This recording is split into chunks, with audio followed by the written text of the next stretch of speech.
आगाज तेरे नाम से ए कार साजे दो जहां, रहमत तेरी सबसे सिवा, तू सबसे बढ़कर मेहरबान। अस्सलाम वालेकुम बच्चों, ट्वेल्थ स्टैंडर्ड का आज हम एक और सब टॉपिक आपसे शेयर करने जा रहे हैं। मेन टॉपिक जो इसका था वो था एजुकेशनल थिंकर्स। आज हम इसका एक और बाब लेकर आपके सामने आए हैं।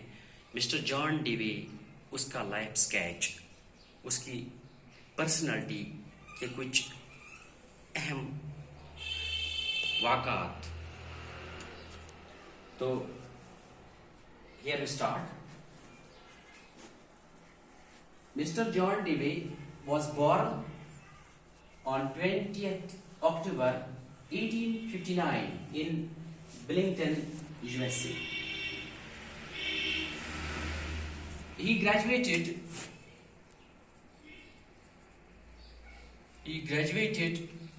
in 1879 from Vermont University. Then there is he attended PhD in philosophy in John Hopkins University. PhD उसने हासिल की है जॉन हॉपकिंस यूनिवर्सिटी में, and he remained lecturer in Michigan university. Then there is he was appointed as HOD, head of the Department of Philosophy, in 1894 in Chicago University. Then there is he founded lab schools in 1896. John Dewey served as professor. John Dewey served as professor in Columbia University from 1904 to 1930. And after all, and at last, he left the heavenly abode on 1952, यानी कि वो 1952 को इस दुनिया से रहलत कर गए। इसके बाद हम थोड़ा जिक्र करेंगे इसके मास्टर लिटरेरी वर्क्स। जो उसकी अदबी खिदमात है, अदबी काम जो है, इनमें से जो शाहकार रहे हैं वो कौन कौन से हैं? The first one is school and society, then there is schools of tomorrow, then there is child and curriculum, how we think. इसके बाद इसने एक और किताब लिखी है, human nature and conduct, etc. These are his literary works. ये उनके अदबी खिदमात हैं। तो जॉन डीवे जो है वो, उनकी जो आइडियोलॉजी थी वो एक प्रैग्मैटिस्ट और instrumentalist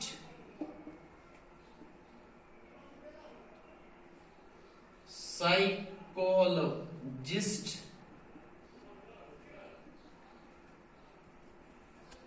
philosopher and also educational reformer. John Dewey जो थे वो पहले प्रैग्मेटिस्ट थे। प्रैग्मेटिज्म है इनकी आइडियोलॉजी ये है कि they believe in practical, in logic. It means that, इसका मतलब ये है जो थ्योरी होती है, थ्योरी और प्रैक्टिकल का बिल्कुल मेल मिलाप होना चाहिए। यानी कि थ्योरी जो है वो जमीन पर यानी कि प्रैक्टिकल जमीन पर वो काम करे, यही प्रैग्मेटिस्ट अप्रोच है। यानी कि एक्शन एंड प्रैक्टिकल वर्क, ये इसकी तरफ ज्यादा ध्यान देते हैं। तो ये प्रैग्मेटिस्ट थे। दूसरा इंस्ट्रूमेंटलिस्ट। इंस्ट्रूमेंटलिस्ट इसका मतलब ये है कि जॉन डीवे का मानना है कि दुनिया में जो भी हमारे पास मौके आते हैं, अपॉर्चुनिटीज आते हैं, उनको इंस्ट्रूमेंट बनाना है, इनको टूल बनाना है ताकि हम जिंदगी में आगे बढ़ सकें। तो इसीलिए उसने अपने उसका एक किताब है इंस्ट्रूमेंटलिस्ट। और तीसरा है he was a psychologist. Psychologist means the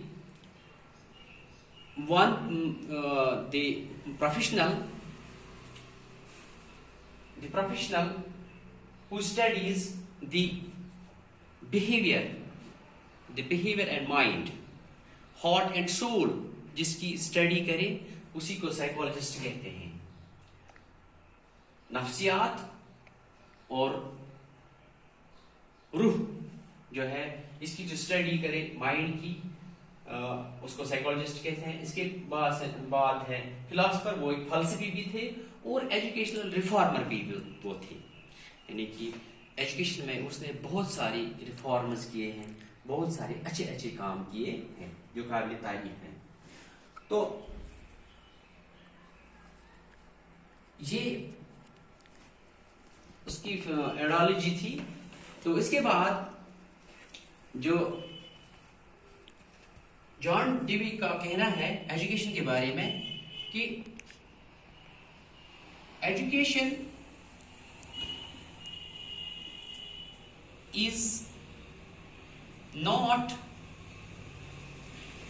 the preparation of life, but education is itself life. Education, जिंदगी की तैयारी को हम एजुकेशन नहीं कह सकते, बल्कि एजुकेशन जो है खुद ब खुद एक जिंदगी है। इसके बाद उनका मानना है कि एजुकेशन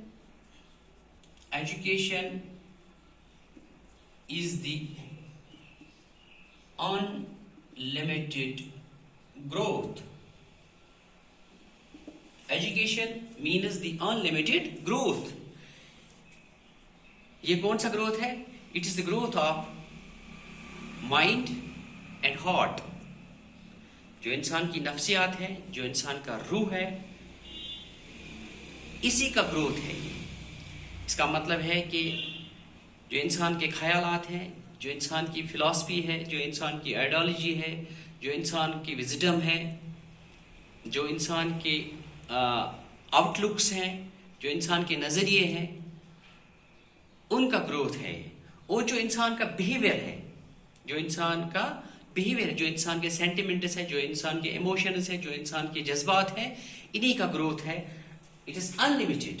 इट मीन्स दैट, जिस तरह हम कहते हैं कि education is a life long process. we achieve education right from the cradle to grave. That means that education is unlimited. Education की कोई हद नहीं है, it is limitless. उनका एक और मानना है कि education means social efficiency. Education means social efficiency. यानी एजुकेशन जो है, मैं एजुकेशन उसको कहता हूं जिससे सोशल एफिशिएंसी आए। सोशल एफिशिएंसी में आता है, सोशल एफिशिएंसी में पहले माशरत, जिसको हम सोशलाइजेशन कहते हैं, एंड देन देयर इज मईशत, जिसको इकोनॉमी कहते हैं, देन देयर इज कल्चर, जिसको तहजीब कहते हैं। These are the three terms and three important concepts that which define the social efficiency. It means that it has been said that man is a social animal. It means that society is the dwelling place. Number 2, it is habitation, mean a shelter place. Number 3, it is a sanctuary for man. So society, it is a dwelling place, it is a habitation, and it is the sanctuary for any person living in that society. Dwelling place means जिसमें हम बोधवास करते हैं, जिसमें हम खेलते पालते हैं, बढ़ते हैं, और हैबिटेशन भी इसी को कहते हैं, उठते बैठते हैं. Then there is sanctuary. Sanctuary का मेरा मानना है यहाँ पर, मेरा गालिब गुमान है कि सोसाइटी ऐसी होनी चाहिए कि जिसमें no place for hunters. Hunter सयाद को कहते हैं, शिकारियों को कहते हैं. No place for hunters, sanctuary हराम का कहते हैं सेंचुरी को. देन देयर इज पोचर्स, जो चोरी छुपे जानवरों को ले जाते हैं, इनको पोचर कहते हैं. देन इट मीन्स दैट चोरों का काम सोसाइटी में नहीं है. Also we call robbers. Then there is deadly vipers. Viper आपको पता ही होगा, viper is the deadliest snake on earth. इसका पॉइजन बहुत ही घातक है. इंसान को ये डसते ही इंसान मर जाता है. तो deadly viper, इनका भी काम यहाँ इस सोसाइटी में नहीं होना चाहिए. Then there is adulterers, जो बदकार लोग हैं, उनकी भी जगह सोसाइटी में नहीं होनी चाहिए. So on and so fourth.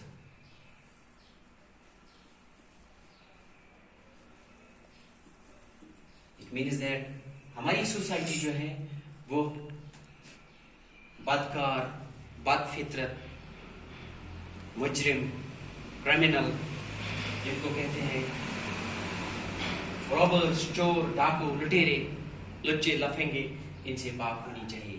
तभी एजुकेशन सोशल एफिशिएंसी बन सकती है. जॉन डेवे का मानना ही एक जगह है कि उन्होंने कहा है कि साइकोलॉजी और सोसाइटी ये मेरे लिए बहुत ही इंपॉर्टेंट है. उसने एक जगह पर कहा है कि एक अच्छी सोसाइटी बनाओ, क्योंकि सोसाइटी जो है वो इंसान को बनाती भी है और बिगाड़ती भी है. आपको पता है कि अगर सोसाइटी का चलन अच्छा हो तो जो इसमें रहने वाले हों, उनका भी चलन, उनका भी कंडक्ट अच्छा होता है. तो उनका मानना है मुझे अच्छी सोसाइटी दे दो. अच्छी सोसाइटी से हर तरह की तरक्की मुमकिन है. तो ये उनका मानना है. और एक है, उसने ये भी कहा है कि education is reconstruction of experiences. Reconstruction means to rebuild, to remake, to reshape. Reconstruct experiences, यानी कि जो इंसान, एक्सपीरियंस किसको कहते हैं? All the actions, all the affairs which we confront in the day-to-day life are called experiences. उन्हीं को तजुर्बात कहते हैं, जो हम जिंदगी में जिन चीज़ों का, जिन चैलेंजेस का सामना करते हैं. तो रिकंस्ट्रक्शन उनकी रिकंस्ट्रक्शन को हम एजुकेशन कहते हैं. दूसरी और एक जगह पर उनका मानना है कि बड़ी अच्छी बात उन्होंने कही है एक जगह पर कि पढ़ाई के बारे में, if we teach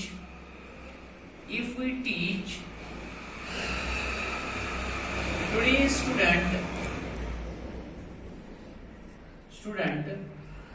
if we teach today's student just like we have taught the yesterday's student, it means that we have robbed his or her tomorrow.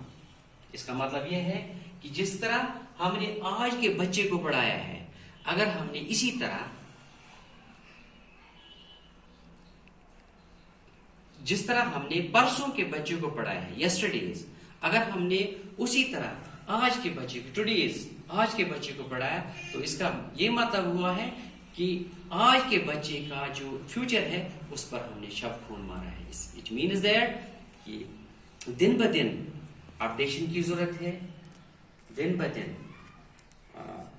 Latest trends, latest techniques उस्ताद को सामने लाने हैं, सिस्टम को सामने लाने हैं, तभी एक अच्छी एजुकेशन और एक अच्छी माशरत और अच्छी सोसाइटी वजूद में आ जाएगी. ये उनका मानना है. और एक अच्छा कॉल है उनका कि give something you child something to do, but not something to learn. उनका मानना है, जॉन डीवे का मानना है कि बच्चे को कुछ करने को दो, बच्चे को कुछ करने को दो, but not something to learn. उसको ये तासुर मत दो कि आप कुछ सीख रहे हो. When he do something, तो doing automatically leads learning. तो करने में जो है इंसान सीखता है, करने में इंसान सीखता है. तो इनका जो कि इनका प्रैग्मेटिस्ट अप्रोच है, ये प्रैग्मेटिज्म के बहुत सारे बहुत ही प्रैग्मेटिज्म के हामी है ये. तो इनका मानना है कि give child something to do but don't give him something to learn. एक बेंजामिन फ्रैंकलिन एक बहुत बड़े साइंटिस्ट गुजरे हैं, जो कि इलेक्ट्रिसिटी जो है, जो तस्वर इलेक्ट्रिसिटी का है वो उन्हीं का है पहले. तो उनका कहना है कि एक जगह कि if you tell me something I forget, if you show me something I may remember, but if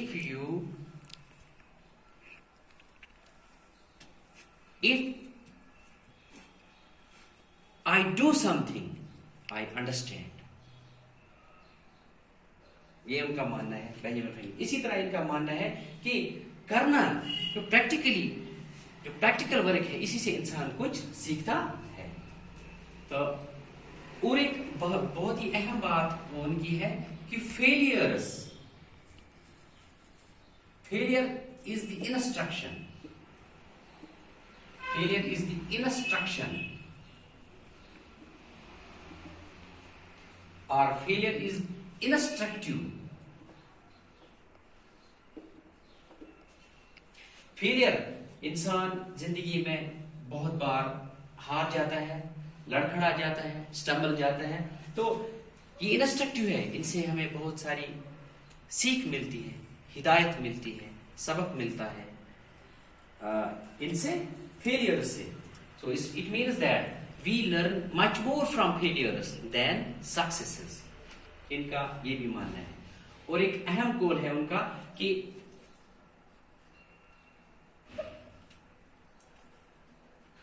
the words of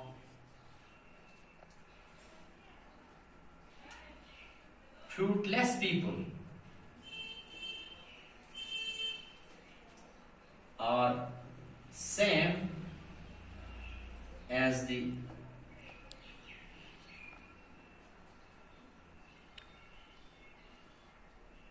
colorful flowers but without perfume.